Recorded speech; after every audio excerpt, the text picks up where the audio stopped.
Mga ate at kuya, naghihinala si Miss Maharlika na magugurgur si Mekos Mekos.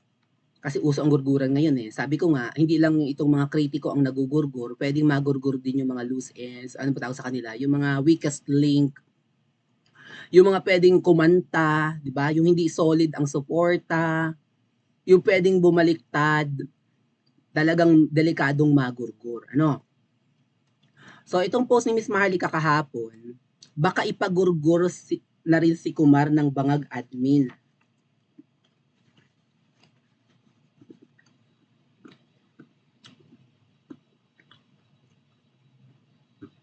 Para hindi sila ikanta.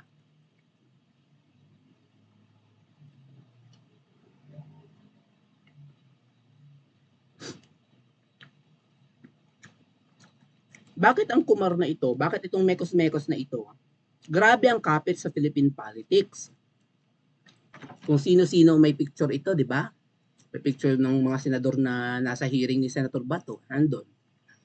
Anong meron? Anong relationship meron sila? Nakipag-selfie lang ba ito? Or magkakilala sila? Magkasosyo ba? Financier ba itong si Mekos-Mekos? Pero ito si Mekos-Mekos, abangan nyo mga ate kuya, imbitado ito sa Senate hearing. Kailan kaya? Baka sa 27. Oo, 27 Lunes. So feeling ko baka mag-session si Senator Bato ulit sa Lunes.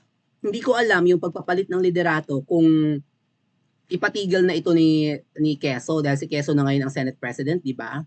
And Senate Majority Pro Tempore na yata si Senator Sexy. Yung gumigisa ng bonggang-bongga kay sa Jonathan Morales, yung sexy na senador na. Sexy ba yun? Taba. Feeling sexy siguro siya.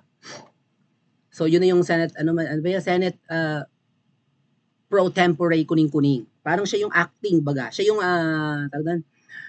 for the meantime na Senate President, si Sexy. Alam niyo may nag-send sa akin ng email. Nabanggit ko kahapon na di ba? Yung artista na umiihi sa forest. Ang suit niya pala parang purple. Tapos parang mga beads yung nasa kamay niya na maraming pulseras. Ang laki-laki ng kanyang potential. Nakatalikod lang siya sa ko. May nag-send sa akin, may nag-email. Thank you, whoever you are. Thank you. Talaga namang ang laki ng potential niya. Kaya siguro na humaling si Sexy sa kanya. I don't know. Sabi kasi ni Miss Maharlika yung Gerald daw na yun na may potential na bonggang-bongga. Kinahumalingan ni Senator Sexy. Okay. So, yeah. Iimbitahan sa Senate, baka sa 27, si Mekos-Mekos. Ngayon, baka gisahin ito ni Senator Bato ng malala. Hindi papayag si Ahas na may loose ends na ganyan, di ba? Na may ganyan na pwedeng malaglag. Alam niyo mga kuya, hindi nga nila dapat pag-initan si Sir Jonathan Morales. Ang dapat pag-initan ng kuting at ahas na ito, ang even ni Tamba, lalo na si babaeng ahas, ang dapat nila pag-initan si Miss Maharlika. Si Miss Maharlika ang utak ng paglabas ng document. Nagkataon lang na yung document na nilabas, kahit tinakpan ni Miss Maharlika, ang pumirma ay si Sir Jonathan. Okay? Sumulat si Sir Jonathan Morales sa Malacanang, sumulat sa PIDEA. Ako ang may gawa niyan, pero hindi ako ang nag-leak ha. Ako nang sasabi sa inyo, hindi ako ang nagbigay niyan doon sa vlogger. Taga dyan sa PIDEA ang nagbigay niyan. So, ang dapat nilang investigahan, at yun naman talaga ang purpose ng investigation ni Senator Bato, sino ang nag-leak? Wala silang Si Miss Maharlika ang dapat gisay ng Senado. Ikaw, Senator Bato, kaya ka rin nakakayamot bukod sa ayaw mong imbitahan si Lam nyo na, yung babaeng ahas. Papayagan mo no, kung wala lang sa ospital si Mekos-Mekos, papayagan mo na umattend ng Senate hearing through video conference si Mekos-Mekos. Pero si Miss Maharlika, ayaw mo pumayag na video conference. Gusto mo umuwi ng Pilipinas. So, ibig sabihin yan, may pinapanigan ka. May sabi yung, di ba sa interview ni Miss Maharlika, selective on the whatnot. May ginamit na term dun eh. Pa-comment nga po sa comment section. Na double standard, that's the term. Double standard ka, Senator Bato. Ayaw mo pumayag na video conference si Miss Maharlika, gusto mo umattend para ma-contempt nyo? Tapos si Kumar payag ka. Anong klase yan? May pinapayagan nga tao, tapos may ibang hindi? Ba't mura ba umuwi na Pilipinas? At ano kayo? Diyos kayo para mag-aliluya sa inyo si Miss Maharlika? Na kapag pinatawag ng Senado, pupunta. Bakit? May jurisdiction kayo sa US? Senator Bato? May jurisdiction ng Pilipinas sa US? Sakop natin ang isang US citizen na si Miss Maharlika? O yung California? Ha? Part ng jurisdiction natin yan para mautos-utusan nyo si Miss Maharlika? Ba't ayaw mo pumayag?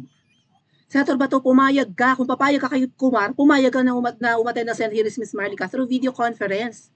Namimili ka eh. Kaya halata naming bias ka. Kung hindi ka man bias, siguro mahina lang ang thinking mo. Diba? Sa tanungan, hindi nyo dapat sinasaway mo nga si Jinggoy. Gisang-gisa si Jonathan, pinag-iinitan si Sir Jonathan Morales na bubuli na. Yung iba yung mga resource person doon, hindi na cross-examine. Ikaw lang mag-isa nagtatanong. Si Jinggoy, focus lang din kay Sir Jonathan. Yung ibang senador, hindi mo maobligang umattend. Anong klaseng Senate hearing yan? Kaya hindi mo kami masisisi na nagdududa kami sa'yo or hindi kami satisfied. At wala kaming utang na loob sa'yo na porke pinigyan mo ng platform, binigyan mo ng pagkakataong maimbitahan at maimbestigahan itong PDEA leaks at saka yung droga sa Alitagtag. Obligasyon nyo, trabaho nyo yan. Kung hindi nyo gagawin ang trabaho nyo, bakit pa kayo sumusweldo? Mahiya kayo. Magtrabaho kayo. Pag oras ng trabaho. Obligasyon nyo yan. Wala kaming utang na loob sa inyo. Problema ang droga, pag-usapan nyo yan. Yung PDEA leaks, proof na gumamit dati yung presidente ng bawal na bebe powder na yan, ng pulvoro na yan. Tapos ano, hanggang doon ka lang? Gusto nyo lang malaman? Maglilimang hearing ka na. Hindi mo pa alam kung sino ang nag-leak. Oh, sino ang dapat yung pigain? Si Sir Jojo Morales, wala nga siyang alam. Pumirma lang siya. Matagal ng document, tapos pinakulong nyo. Si Miss Maharlika ang obligahin mong umattend kahit via Zoom. Pigain mo kung kinakailangan kung sino nag-send sa kanya ng documents na yan. Taga PIDEA malamang ang nag-leak niyan. O, alam nga namang i-reveal ni Miss Maharlika. Baka nga hindi kilala ni Sir Jojo kung sino nag-leak niyan eh. O itong Kumar. Dahil sa gusto, ginisa-gisa niyo si Sir Jojo, may banta na sa buhay. Ganyan ka-vindictive yung mga mabubulgar ang pangalan sa anomalya at paggamit ng pulvoro na yan. Yung taong hindi dapat gisahin na umamin lang na siya ang pumirma, kanyang document yun, hindi naman natuloy nga, yun na nga sinabi, hindi natuloy. Pinag-iinitan, binagbabantaan ang buhay. At ayan, nakakaladkad. Itong nagdrama-drama lang yung Kumar, mga tet kuya. Nag-iyak-iyak na sa ospital. Hindi raw pinayagan ng doktor, eventually pinayagan, pero nag-aalala sa doktor, tamo kung gaano kalambot yung bato, kung gaano ka marshmallow. Baka daw kasi may mangyari, di ba, atakihin mo, nasa ospital lang ako, atakihin mo, baka naman meron doong electrocardiogram, o meron doon mga ano, yung pang kuryente yung gano'n, kung sakasakali man. Jug! Jug! Di ba? Clear. Jug! Ano bang inaalala mo, Sir Bato? Payag na nga. Pinutol nyo na pagka-exig, natapos ka agad yung Senate hearing kapo, pero wala pa yatang 2 oras. Tapos ay papatawag ka ng panibagong araw, ayaw mo namang imbitahan yung pangalan bukod sa nabanggit kay Kumar. Namimili ka! Takot ka kay Ahas? Ang pangalan ni Ahas at ni Mekos nabanggit kahapon. Kahapon ba yon? Ayan, baka daw ipagurgo, sabi ni Miss Maharlika. Ganyan na pala ang patient kasi doon sa picture ni Mekos, kata-kataka yung kanyang roba, di ba mga tet kuya?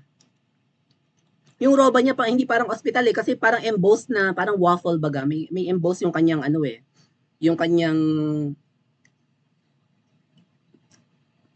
supposedly hospital gown. So ito si Mekos. Yung suot niya parang roba ng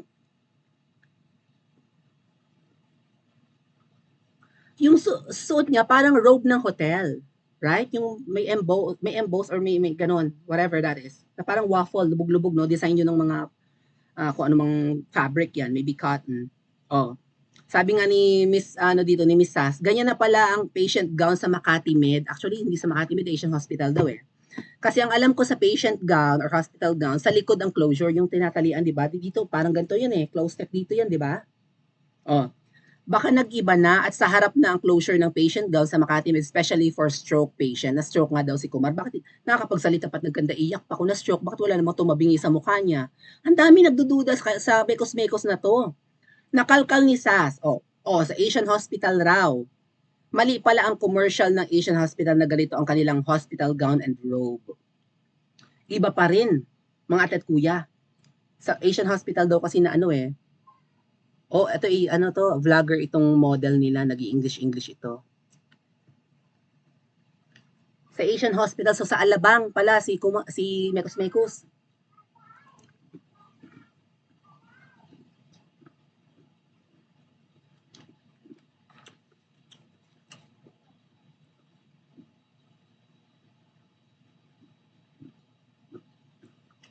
Yung Asian Hospital na gown ay yellow. At saka meron siyang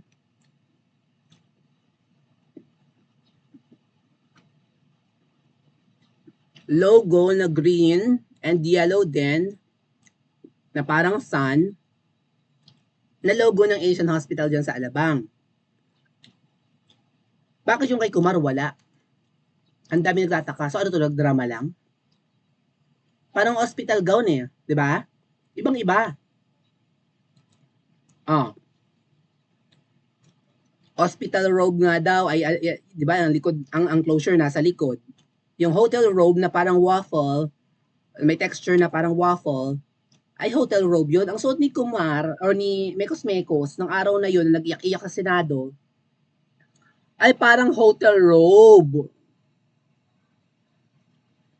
So nagdududa ang lahat, si Senator Bato mukhang nauto ni Kumar.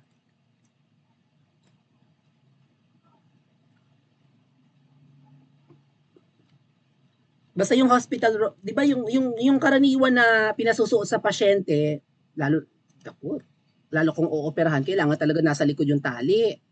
Wala tayong nakita na roba ng ospital na sa harap. Well, ganun siguro sa Asian Hospital sa Alabang, social. But commonly, ganito, di ba? Yung may tali sa likod.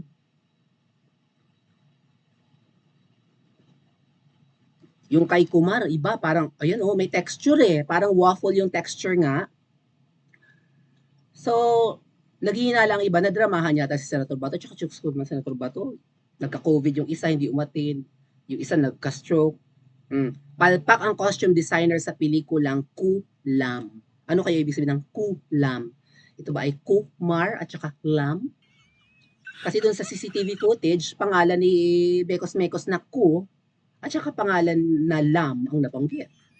Na according kay Picoy, invento lang niya. Tinatry lang naman niya kung mauuto niya si Morales, si General Morales at saka si Romeo Enriquez at kung maluloko niya ang Senate. At yun nga, kumagat naman daw sa kanyang etos at naimbitahan siya sa Senado. Alam niyo yung itsura ng Picoy, mukhang palaka. May pagkapalaka yung itsura ng Picoy. Ang alam ko sa Picoy, parot Di ba? So maybe, kaya siya tinawag na Picoy, he is parroting the words of Mekos Mekos and Butod na siya yung nagre-relay ng message sa sa third person pa na si Romeo Enriquez na nandun sa bahay ni Sir Jojo Morales. He is parroting the message na ano ang gusto mo dahil kung a-attend ka pa rin, gurgur ka na. Hindi ka kailangan mabaril. Baka malason ka, masagasaan ka or something. Pag umattend ka, mapapatay yan. Sabi nung Picoy, di ba? He was parroting the message of this Mekos and that Butod. Pero hindi iimbitahan ni Senator Bato si Butod. Si Mekos ang iimbitahan niya sa paparating na Lunes.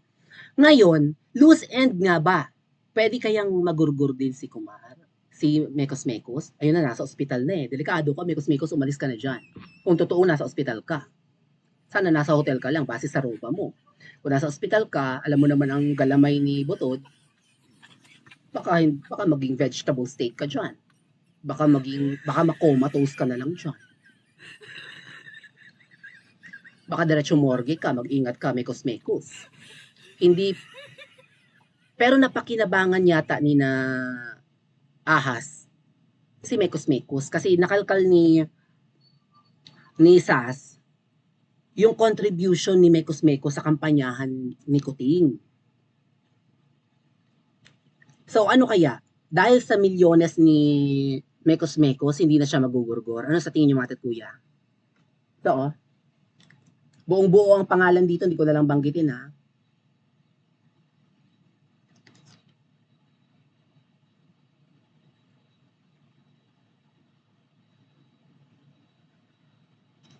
Siguro gumagamit sila ng mga ordinaryong pangalan just like James para madaling matandaan. Syempre mga Pilipino hindi naman sanay sa mga uh, ibang pangalan, no? Lalo sa mga Chinese and Indian, ganyan. So gumagamit sila ng English name para madaling mabanggit sa Pilipinas.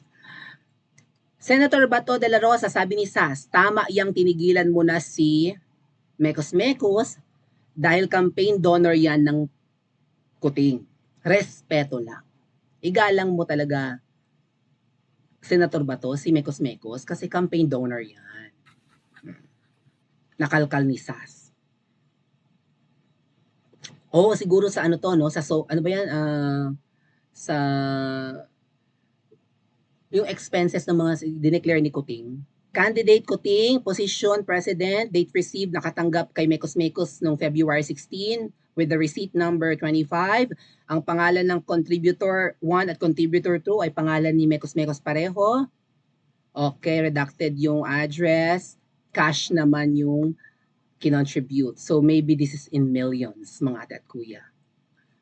Kung nag-contribute si Mekos Mekos ng milyones kay Kuting, hindi man lang ba bina-background check ni Kuting na maraming illegal itong si Mekos Mekos na negosyo?